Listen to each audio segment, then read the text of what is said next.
As morning peeks its nose out, before alarm clocks chime, the rooster in the barnyard announces that it's time for hired hands and children to hustle out of bed. 'Cause on this ranch, expect to work if you plan on getting fed.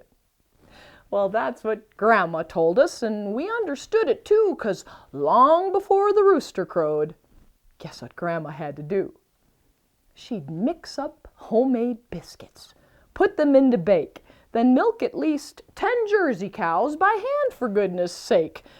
Then she'd feed 30 bucket calves and all the chickens too, and slop the hogs, and finally, her morning chores were through.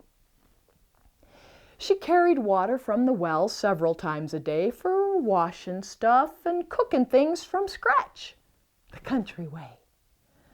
Bent over an old washboard, she'd scrub her dirty clothes, then hang 'em in the sun to dry and work on mending those that were tattered, but still able to be handed down again to one of our young cousins who live just around the bend. And there weren't no fast food joints nearby, so she could take a break from cooking 3 meals every day, 7 days a week for all the hired men and us kids and Grandpa too. I'm still amazed at all the different recipes she knew. I wonder if a woman of this era could survive and do the work my grandma did since 1935 for 7 days. I wonder, would she be late to milk the cow 'cause she need to fix her makeup and curl her hair or tweeze her brow? When she'd go to slop the hogs, would she have to hold her nose? Would she pack 6 loads of water just to hand wash dirty clothes?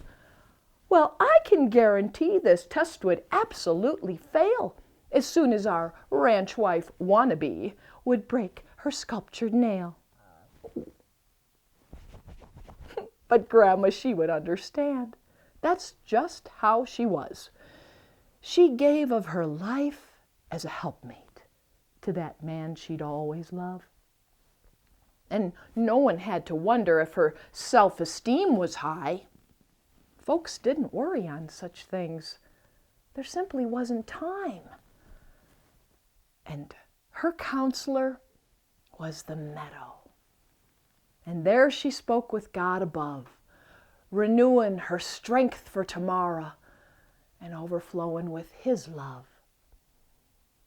You know, when most folks think of beauty, a magazine model comes to mind, but I recall that woman whose face was fully lined with years of work and sacrifice neath that hot Dakota sun.